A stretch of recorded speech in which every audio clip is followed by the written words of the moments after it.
ద్రవిడ అనేది ద్రవిడ .1 ద్రవిడ .02 అనుకుంటే ఇది ద్రవిడ .3 అనుకుంటున్నాను నేను ద్రవిడ జనరేషను. ఎందుకంటే ద్రవిడ ఫస్ట్ ద్రావిడ భాషలు, ఆర్య ద్రావిడ సిద్ధాంతాలు, బ్రాహ్మణేతర ఉద్యమం ఆ దశకు సంబంధించి మొదటిదైతే దాంట్లోనే ద్రవిడిస్తాన్ కూడా వస్తుంది. తర్వాత ద్రవిడిస్తాన్ వాళ్ళు విరమించుకొని ఫెడరలిజం కోసం పోరాడే ఒక ప్రాంతీయ పక్షంగా, ప్రాంతీయవాదంగా, అంటే దానికి సంబంధించిన సామాజిక సాంస్కృతిక వాదాలన్నింటినీ నిలుపుకుంటూనే ఫెడరలిజం కోసం నిలబడే ఉద్యమంగా మారటం అనేది రెండవ దశ అయితే, ఇది 2014 తర్వాత దేశంలో ఆవరించిన పరిస్థితికి ప్రతిక్రియగా వస్తున్నటువంటి ఆలోచన. ఆ ప్రతిక్రియగా మనలో కలుగుతున్న అనేక రకాల ఆలోచనల, ప్రజాస్వామిక ఆలోచనలో భాగంగా ఈ ద్రవిడ ఆలోచన కూడా వచ్చింది అని నేను అనుకుంటున్నాను. అందువల్లనే దాన్ని ఆలోచిస్తున్నాం. దానికి ఏదైనా సందర్భం వచ్చినప్పుడు మాట్లాడటానికి కూడా అది ప్రాసంగికత అనేది ఏర్పడుతుంది. ఇందాక మాట్లాడుతూ ఈ ద్రవిడ రక్షణ రెండు ఒకటే కదా అని ఎవరు అన్నారు, మన పరిచయం చేసిన సుష్మా అనుకుంటాను. ద్రవిడ అనేది ఏమిటి, అది ఎందుకు ఆ పేరు పెట్టారు, ద్రవిడ భాష నుంచి పేరు పెట్టారా, లేదా దక్షిణ దిక్కు అనే అర్థం ద్రవిడ అనే మాట ఇస్తుందా? ఇటువంటి ప్రశ్నలు ఒక సందిగ్ధత, అస్పష్టత ఉండొచ్చు. ద్రావిడ అస్తిత్వం అనేది ఏంటది? భాషా అస్తిత్వమా, ప్రాంతీయ అస్తిత్వమా, సామాజిక అస్తిత్వమా, ఎందువల్ల ఒక సమ్మిశ్రత వచ్చింది, ఆ సమ్మిశ్రణ వచ్చింది అనేది ఆలోచిస్తే, తమిళనాడు గురించి మనం అందరం మాట్లాడుకుంటున్నాం కాబట్టి తమిళనాడులో తమిళ అస్తిత్వం కానీ, ద్రావిడ అస్తిత్వం కానీ సక్సెస్ కావడానికి, అది నిలబడటానికి, సస్టైన్ కావడానికి, ఇప్పటికీ సమాజంలో బలంగా ఉండటానికి కొత్తగా వచ్చిన పార్టీ కూడా ద్రవిడవాదాన్ని వ్యతిరేకించకుండా వచ్చింది. ద్రవిడవాదాన్ని నేను కూడా పెరియార్ మాట చెప్పుకుంటూ వచ్చిన పార్టీ కాబట్టి అదొక వాళ్ళ సమాజ ఆలోచనలో భాగం కావటానికి కారణం అది భాషావాదము, సామాజికవాదాన్ని బాగా మేళవించడం వల్ల వచ్చిందని అనుకుంటున్నాను. ఆ భాషావాదం అనే దాని వెనక ప్రాంతీయవాదం కూడా ఉంది, అంటే ఉత్తర దక్షిణ భారత అనే విభజన కూడా ఉంది. మనందరికీ తెలిసిందే, ద్రావిడ భాషల మధ్య పోలికను ఒక భాషా శాస్త్రజ్ఞుడు కనిపెడితే ద్రావిడ భాషలన్నీ ఒకటి, దీనికి సంస్కృతంతో సంబంధం లేదు, ఇతర భాషలతో సంబంధం లేదని. దీన్ని ఆర్య ద్రావిడ విభజనను రెండింటినీ మేళవించింది కాల్వెల్. అంటే ఆర్యులు బయట నుంచి వచ్చారు, వాళ్ళ భాష వేరు, ద్రావిడులు స్థానికులు, వీళ్ళ భాష వేరు అని ఆ ద్వంద్వంతో ముడిపెట్టినవాడు కాల్వెల్. ఆ ద్వంద్వం వల్లనే ఆ బయట నుంచి వచ్చిన ఆర్యుల్లో బ్రాహ్మణులు ఉన్నారు, బ్రాహ్మణేతరులందరూ ముఖ్యంగా శూద్ర, దళిత వర్గాల వాళ్ళు స్థానికులు అనేటువంటి ఒక ద్వంద్వం కూడా వచ్చింది. రావటం వల్ల వాటి ఒక సృజనాత్మకమైన సమ్మేళనం అనండి, సహజమైన సమ్మేళనం అనండి, అవన్నీ కలవటం వల్లనే అది అక్కడ పాదుకుపోయిందని నేను అనుకుంటున్నాను. మొట్టమొదట ఈ ఆలోచనలకి తమిళనాడులో చాలా కులీన శూద్ర భూస్వామ్య వర్గాల నుంచే రాజకీయమైన ఆలంబన దొరికింది. అది నిజానికి ఆంధ్రాలో కూడా అటువంటి సెక్షన్సే ఈ జస్టిస్ పార్టీ రూపంలో వచ్చినప్పుడు వాళ్ళే ఉన్నారు. వాళ్ళు దళితులకు వ్యతిరేకంగా ఆలోచించారు, కానీ వాళ్ళు ఒక పార్టీగా ఏర్పడటానికి బ్రాహ్మణ వ్యతిరేకత కారణం. ఎందుకంటే ఆనాటి కాంగ్రెస్లో అన్ని అవకాశాలు బ్రాహ్మణులకే ఉన్నాయి కాబట్టి వాళ్ళు ఒక పొలిటికల్ స్పేస్ని వెతుక్కునే క్రమంలో వాళ్ళు ఒక రాజకీయ వర్గంగా ఏర్పడ్డారు.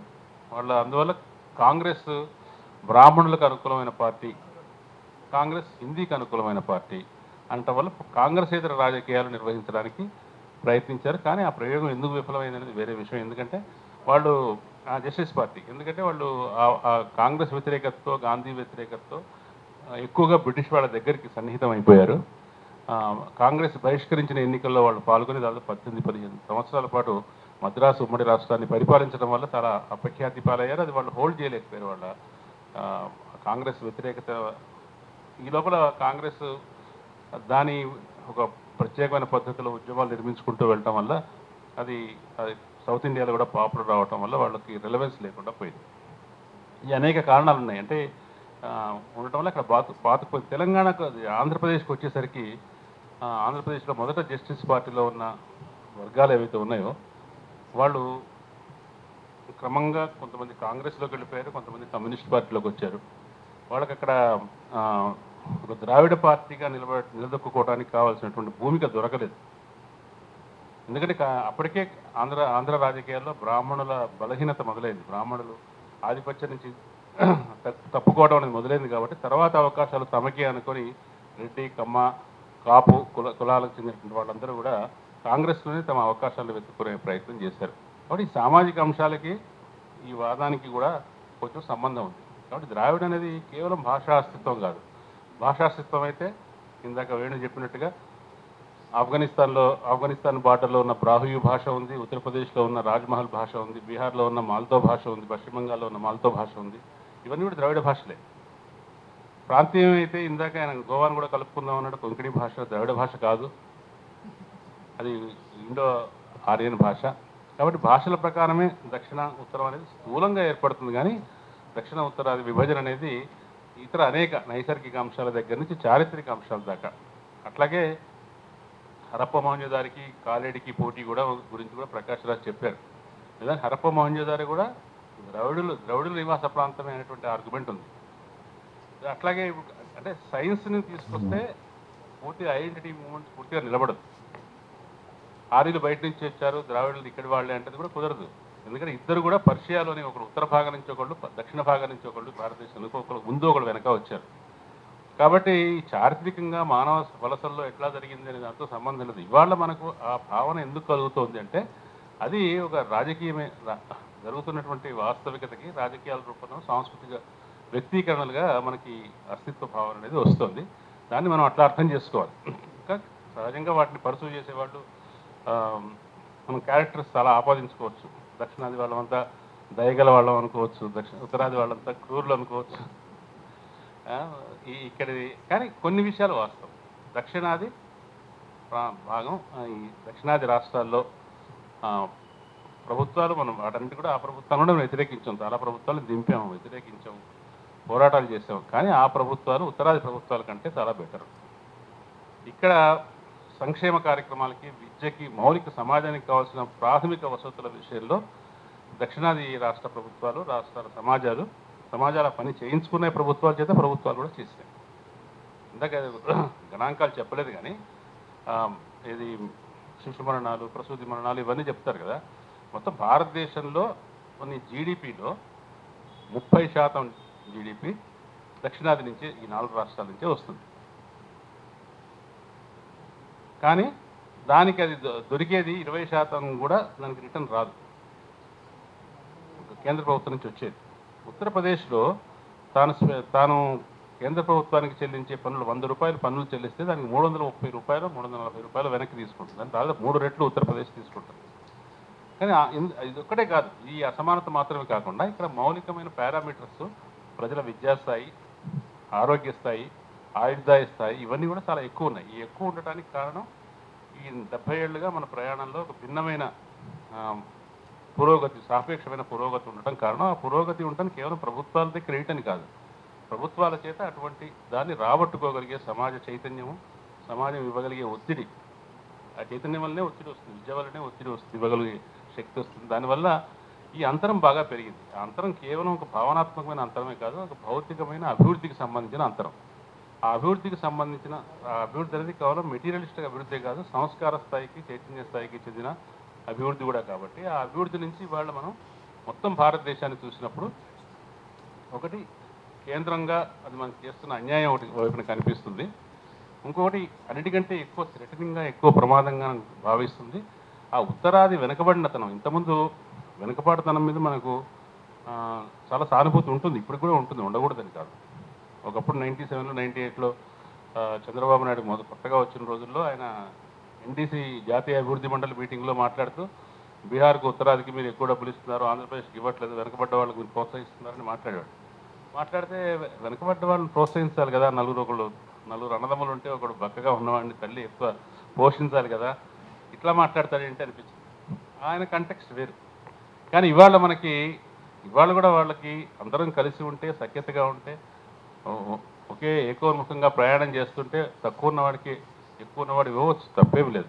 కానీ ప్రమాదం ఎక్కడికి వస్తుందంటే ఆ ఉత్తరాది తన వెనుకబాటుతనం నుంచి నిలుపుకున్నటువంటి మూఢత్వాన్ని, మూర్ఖత్వాన్ని, మత ఛాందసత్వాన్ని, ఆ ఛాందసత్వాన్ని కొత్తగా నిర్మించుకున్న ఈ మతోన్మాదాన్ని జోడించి ఇక్కడ ఈ ఫాసిజం అంటామో ఏదంటామో అటువంటి రాజ్యానికి ఒక ప్రధానమైన భూమికగా మారినప్పుడు వాళ్ళు అదొక దక్షిణాది వైపు వాళ్ళు ఆక్రమణ చేయాలని ప్రయత్నిస్తున్నప్పుడు మనకున్నటువంటి సాపేక్షకంగా మన సంస్కారం నుంచి, ఉద్యమాల నుంచి, విద్య నుంచి మనం సంపాదించుకున్న స్వేచ్ఛని, ఆలోచన విధానాన్ని కబళించడానికి ఒక ప్రయత్నం జరుగుతున్నప్పుడు మనకు ఉత్తరాది మీద మళ్ళీ ఉత్తరాది మనం భిన్నంగా చుట్టం మొదలుపెట్టాం. ఆ ఉత్తరాదిని భిన్నంగా ఈ 3వ జనరేషన్ ద్రావిడ భావన చెప్తున్నాం. ఉత్తరాదిని భిన్నంగా చూసి వాళ్ళు మనల్ని కూడా ఈ అతి నిరంకుశ, మతోన్మాద, కులోన్మాద ఏమి రకరకాల విశేషణం చెప్పొచ్చు. ఏదైతే అన్నిటినీ కబళించే సర్వభక్షక ఒక నిరంకుశత్వాన్ని మన దేశం, మన ప్రాంతం మీద కూడా మోపడానికి ముందుకు వస్తున్నప్పుడు దాన్ని నిరోధించడానికి ఏం చేయాలి అన్నప్పుడు ఇది మనల్ని మనం కాపాడుకోవాలి. మన అస్తిత్వాన్ని మనం ఈ రకంగా డిఫైన్ చేసుకోవాలి. వెనుకబాటుతనం మీద, వాళ్ళ మూర్ఖత్వం మీద చూస్తే మీకు ఒకసారి మీరు సోషల్ మీడియా చూడండి, ప్రతిరోజు ఉత్తరప్రదేశ్లో కనీసం 4-5 సంఘటనలు మీరు ఇన్స్టాగ్రామ్లో వాటిలో రీల్స్ చూడొచ్చు. ముస్లింలు రోడ్డు మీద వాళ్ళు మాంసం తీసుకెళ్తుంటే హెరాస్ చేసేవాళ్ళు, ఒక ముస్లింని పట్టుకొని జై శ్రీరామని హెరాస్ చేసే ఇటువంటి ఇన్సిడెంట్స్ ప్రతిరోజు కనిపిస్తాయి. అటువంటి వాతావరణం మన రాష్ట్రానికి వస్తే, మన తెలుగు రాష్ట్రాలకు వస్తే, మన దక్షిణాదికి వస్తే మనకు చాలా భయం వేస్తుంది కదా. భయం అంటే ఆ భయం భౌతికమైన భయం కాదు, మనం సంస్కారాన్ని కోల్పోయే భయం. ఆ భయం నుంచి మనకు ఉత్తరాది విషయంలో ఒక పరాయి భావన కలుగుతుంది. ఆ పరాయి భావన కలగటం అనేది ఇప్పుడు ఆరోగ్యకరం. ఆ పరాయి భావన కలగటం అది మనం వాళ్ళ లాంటి వాళ్ళం కాదు, భిన్నమైన వాళ్ళం. దీని వెనుక ఇంత చరిత్ర ఉంది. మేము హేతుబద్ధంగా ఆలోచించాం, సంఘ సంస్కరణ చాలా ఎక్కువగా చేసాం, సంఘ సంస్కారాన్ని ఒక సామాజిక విలువగా జీర్ణం చేసుకున్నాం, విప్లవోద్యమాలు చేసాం. ఇవన్నీ కూడా మన సమాజాన్ని చాలా మార్చినాయి. సమాజంలో ఒక విలువల్ని అట్టడుగు దాకా జీర్ణమయ్యేటట్టుగా చేసినాయి. అది కోల్పోతామేమో అనే ఒక భయం ఇవాళ దక్షిణాదిలో ఉందని నేను అనుకుంటున్నాను. ఆ భయం దక్షిణాది పాలక వర్గాలు కూడా ఉండాలి. ఇందాక ఆయన ఉత్తర కుమారుడు అని చెప్పాడు కదా, ఉత్తర కుమారుడు చాలా సాఫ్ట్ వాడు. ఉత్తర కుమారుడు అనేవాడు ప్రగల్భాలు చెప్పి చేతవాడు కాదు, వీళ్ళు అమ్ముకుంటున్నారు. అంటే మన దక్షిణాది సంస్కారాన్ని కూడా 4 సీట్ల కోసమో, వాళ్ళ రాజకీయ భవిష్యత్తు కోసమో, దేనికోసమో ఉత్తరాది మంది పణంగా పెడుతున్నారు. అది కానీ అది వీళ్ళు చాలా ప్రమాదకరమైన వ్యక్తులు. కాబట్టి మన నుంచి మనం ఉత్తర దక్షిణ విభజన కంటే కూడా అది ద్రావిడ అలాంటి రకరకాల ఎక్స్ప్రెషన్స్ ఉండొచ్చు. కానీ మనం చెప్పేది అంటే మనం సాపేక్షంగా సాధించుకున్న ప్రగతిశీల ప్రజాస్వామిక హేతువాద ఏదైతే మంచితనం ఉందో ఆ మంచితనాన్ని నిలుపుకోవడానికి మన అవసరం కోసమే మనం ఒక సరిహద్దు గోడ కట్టుకోవాల్సిన అవసరం ఉంది. ఆ సరిహద్దు గోడను కట్టుకోవడం దాని రాజకీయ ఎక్స్ప్రెషన్స్ ఎట్లా ఉండవచ్చు కానీ ఆ సరిహద్దు గోడని, ఆ రక్షణ దుర్గాన్ని కట్టుకోవడం గురించే ఇవాళ మాట్లాడుతున్నాం. ఆ రక్షణ దుర్గమే మన అస్తిత్వం. Thank you.